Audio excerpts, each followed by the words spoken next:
Press the bell icon on YouTube and don't miss another update.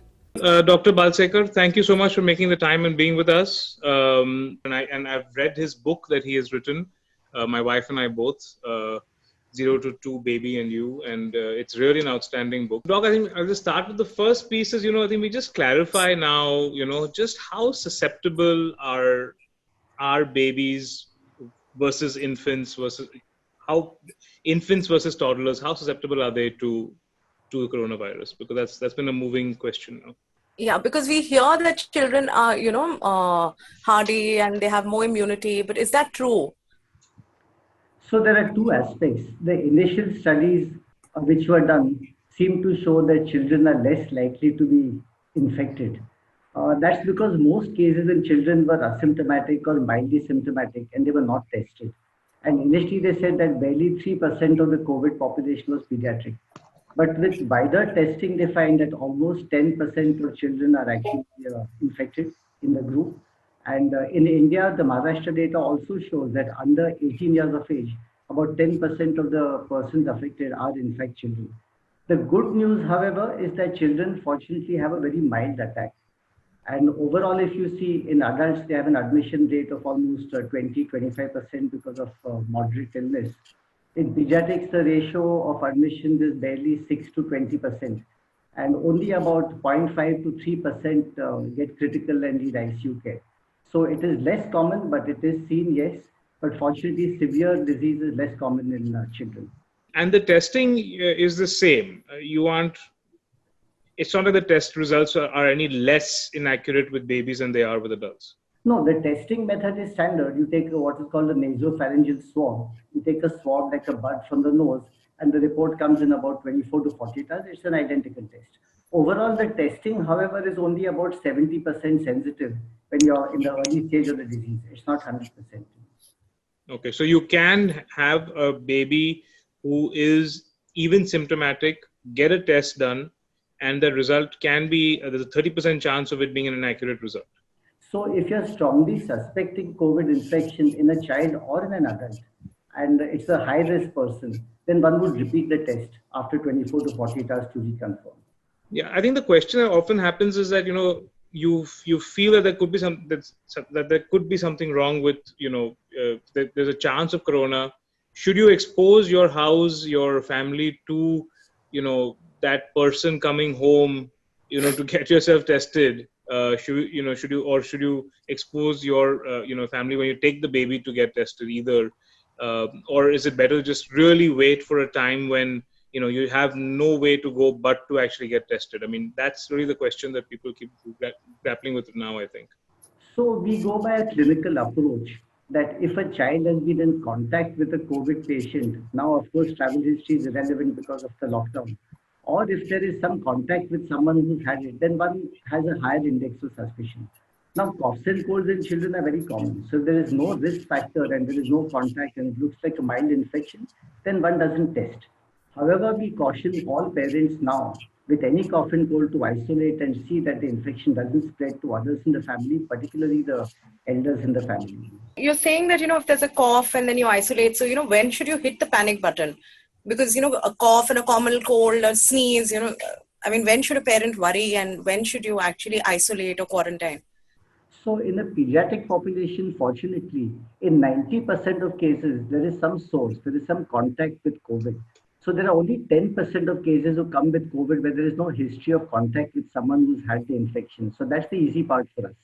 So if you have a severe respiratory infection requiring hospitalization, or there is a contact, or if things are not going well, then one would definitely press the red button and test. So basically, if you've not been in contact with a COVID-19 patient, then it's okay to, just treat it like a normal cold. That's right. But with all the red flags on, if things are not going well, then we can change our mind. Okay. And are the symptoms at all different between babies and adults? So symptoms are very similar. About 50 to 60% will have fever, 50 to 60% will have cough. But almost 75% will have some symptom, that is shortness of breath, fever or cough. But in children, about 27% have no symptoms. So that is the dangerous part. That have no symptoms. They have no symptoms. So if you get the infection, then you can still spread it. And this is why this infection is so difficult to control, because at least about 25% are without symptoms, and they are the ones who go in the community and spread the infection. So that is the difficult part in this. So when you say 27% of children may have no infection, I think if a reader reads it, they're going to panic. So, so I mean, what can you say along with that? So that is why I said that in children, fortunately, almost 90% of the infection comes in a setting where they're in contact with someone who's had COVID. Yeah. Primary COVID infection in pediatrics is fortunately uncommon. And I think they recover as well, right? Even the symptoms may be mild and one recovers usually. Yes, like I said, only about 5 to 15% have severe illness, and only 3% have critical illness. So most of them recover uneventfully in about a week's time. So that's the good part. Okay. And also people are afraid to go to hospitals these days. So like Anant also mentioned, is it, I mean, do you take your child to the hospital? Do you expose them, or do you just consult with the doctor over the phone? Your general family pediatrician maybe? So I think the time has come where the practice style will need to change. Definitely in this setting, I can fully understand the parents' concern that they don't want to go to a hospital. But treatment has to be done. If a child is unwell, the child needs to be checked. So what I do in practice is we manage on the phone. And if things are not going well, then we call and see. But that's unavoidable. A small number of things do need to be seen. Doctor, if a mother is diagnosed with coronavirus or has a mild case of it, typically when a mother who is breastfeeding has a cold, you encourage the breastfeeding, the antibodies produce, and they actually transfer better when you're breastfeeding. So it's actually healthy to breastfeed a kid when the mother actually has a cold. Is a similar situation with coronavirus? So it's slightly different here. So if you have a mother who's had COVID infection and it's of sufficient severity that she has an pneumonia, in these instances, we'll tell the mother to be isolated from the baby. The mother can express milk, and that can be given to the baby, because fortunately the virus does not go into the breast milk. Now, if it's a mild case of COVID in the mother, then the treatment is individualized. It's perfectly fair to feed the child wearing a mask and using a sanitizer and usual hygiene.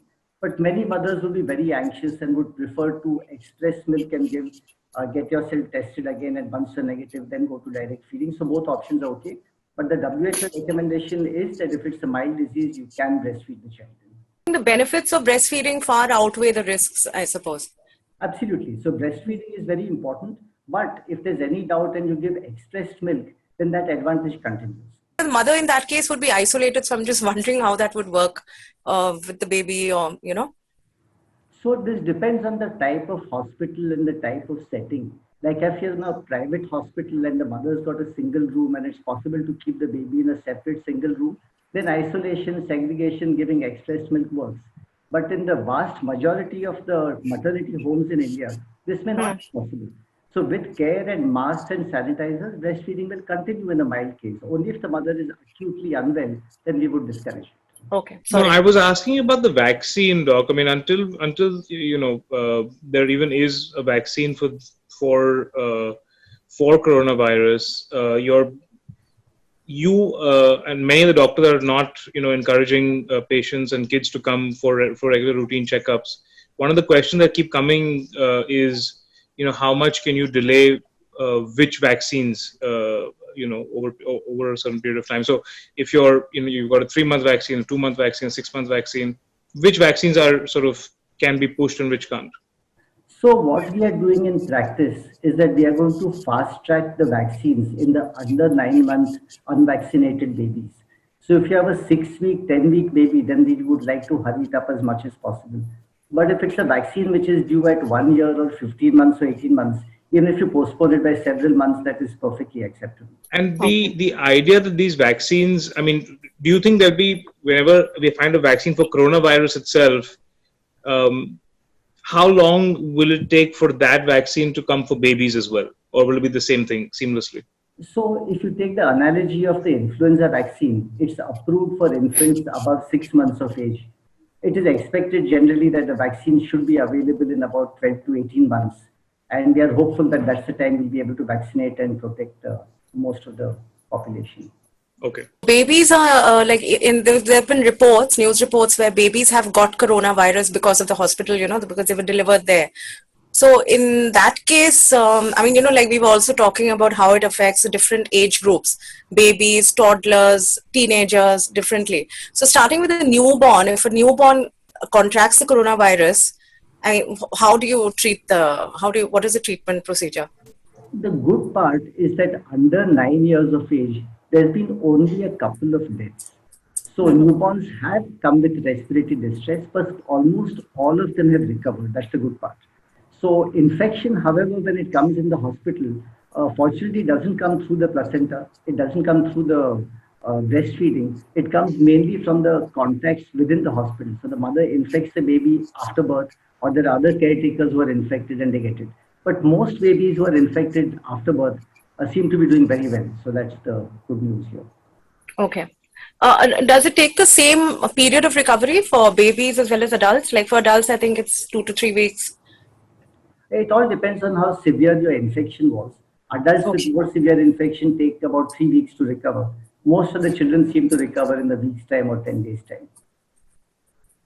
And doctor, can the infection come through pets or no? Finally, what is there a verdict on this? I'm a pet lover, no risk. No No, risk. so after the cat and the tiger, we shouldn't change the way the amount of time we make the baby play with the pet. No, I don't think so. That's a relief to me. Yeah, because even the tigers got it, and you hear these things, and it's just scary. Yeah, I think I the think pets cats have also. I think the pets have to be more careful about us. Pets have to be worried about us rather than the other way around. He said the pets have to be worried about us rather than the other way around. Oh yes, that's true. Yeah. Doc, what are any tips for building the child's immunity at home? So for undernourished children, it helps tremendously if you give supplements of vitamin A, vitamin C, zinc, and other supplements. In a well-nourished child, it probably makes no difference. But in this setting, most mothers ask whether some supplement should be given. And I think it's perfectly sensible to keep some vitamin on during this time. There's no proof that it helps, but no harm, and I think we should give it. And obviously, after the age of 1 or 2, for babies a little bit older. So in a well-nourished child, there's no proof that supplements really helps. A little bit of supplement is no harm. So I think if you give it, it's okay, but I wouldn't say it's mandatory. But the things that they're suggesting, steam inhalation, haldi, pani, those kind of things. So heat is supposed to inactivate, but you need heat which is quite strong and for quite long to really inactivate the virus. So these are all unproven home strategies. No harm in doing it. And I think if those who do it, it's fine. It's good. Okay. What about being outdoors? Maybe getting vitamin D from sunlight or. Yeah, of course. Once the lockdown's over, we'll hope to get more natural vitamin. Yeah. And kids, I'm just, since this came up, can kids go to the park it's not at all recommended? So once the lockdown is lifted, I think going out in open spaces is fine. And I think safe distancing is something we will have to continue for a long time. And fresh air, I think, blows the viruses away, so chances of infection are less. So I think it's perfectly fine as long as you keep safe distances. Okay. So what can they do right now? For fresh air, like you're saying, because you're cooped up inside the house, and children as it is, there's a lot of pent up energy. I think it's a tough one. I think children should be at home right now, and I think we'll have to just do our best. Okay. And should we relax the TV viewing limits, or? I think children are very smart, and if you relax it now, the same pattern is going to continue. One thing that we got from on Facebook was the idea that, look, can the infection pass through vegetables and foods for babies? That should we be cooking it separately or differently? Because it's very hard to get access to the potassium permanganate sort of to wash your vegetables like I guess people would typically. So the presence of virus on the floors and vegetables and packing of foods which come and all that. Now there are two things. When you test surfaces, you're testing the viral RNA. And sometimes that comes positive, but the infectivity of these materials is very low. So, however, we have to be careful. So I think all vegetables have to be cooked and fruit have to be washed and peeled and consumed. The risk is very low, but I think it's good to take care. Okay. Is it enough to wash it in salt water, just soak it for some time? I mean, if you don't have anything else, or I think, yeah, it's safe. As long as you cook it and you wash it, that should be fine. just want to know, like, we've been talking about hygiene habits, hand washing, frequent hand washing, talking to children about it. So anything else you'd like to add, and how parents can communicate to children the importance of this, and maybe this can also in the long run, I mean, it might turn out to be a good thing for children to learn. So I think hand hygiene, coughing and sneezing into your elbow, avoid touching people and strangers. I think these are habits which are going to become a part of our way of living henceforth. And I think there are lots of cartoon ways in which children have been shown, and there are lots circulating in the media. And I think children should be educated at a young age on how to manage coughs and colds and general hygiene. Philosophical question, really. Something and I don't take WhatsApp seriously at all. It's almost a professional hazard to take WhatsApp seriously. But one thing that kind of struck me was the fact that, somebody was saying that you've got a situation now where we're living in such extremely sterilized environments, where we are, we're sanitizing constantly, we're not stepping out. Could we actually end up reducing our immunity the way we are, living until this vaccine comes and until we're all locked down? And even after the lockdown, evidently we're going to be so cautious now about how we live our lives. Are we actually, in a sense, also now going to harm the immunity that we have built? So you've asked a very interesting question. Now, we all know that children are infected less often than adults, and if they do get infection, it is less severe. And one of the theories why children are less often infected and get less severe disease is because they're carrying viruses in their throat. So if you do a viral swab for general viruses, and you have coexisting COVID, almost 40% have some virus or the other. So when you have a lot of normal viruses in your throat and you're exposed to COVID, the COVID somehow doesn't get entry into the system. So this is one of the reasons why children seem to be catching COVID less. Also, children, they are immunologically a little immature. Now, most of the complications which take place in COVID is because of the immune hyper response. The lungs start getting damaged and the heart starts getting depressed. So the children mount a relatively less vigorous immune response. And for this reason, children seem to be escaping. But the other question which you're saying is keeping a sterile environment. So there is a theory, what is called hygiene hypothesis. And what this means is that when you're living in a very sterile environment, then these patients and these individuals don't develop the immunity well, and they actually start developing autoimmune conditions and allergies and those kind of problems. So that's how it is. So as your hygiene levels improve and the economic status improves, you tend towards autoimmune and allergies, and otherwise you get infection. But right now, it may be a protective factor for children, and maybe it will work a little bit in India. Okay, so that's an interesting answer with actually confusing repercussions, right? Like, so do we do a daily teaspoon of mud? Like we, what do we? How do we sort of? So it's interesting. There was a British asthma expert who had come to India some 5-7 years ago. And he said, if you don't want asthma in your child, go and tell your child to play in the mud. Exactly what you're saying. So if you catch infections in young childhood, then you go towards the immunity way. And if you don't get infections in childhood, you go towards the allergy way and get asthma and other conditions. So this is actually a theory, and it's believed to be true. So at what age do you kind of tell your kid to toughen up and go get exposed, and at what age do you say, hey, let's be very, very careful? What age do you tip off? What's the tipping point? So it's a very difficult call to make. In newborns and young infants, their immunity is low, infections can spread, and you can get into severe infections. So under 3 months of age, one would be very careful. Yeah. Once they're 9 months to 12 months, then one would start getting a little liberal. And in our environment, whether you like it or not, once you start sending to play schools and nurseries at 18 months and 24 months, they all get so many infections and you'll all go through it.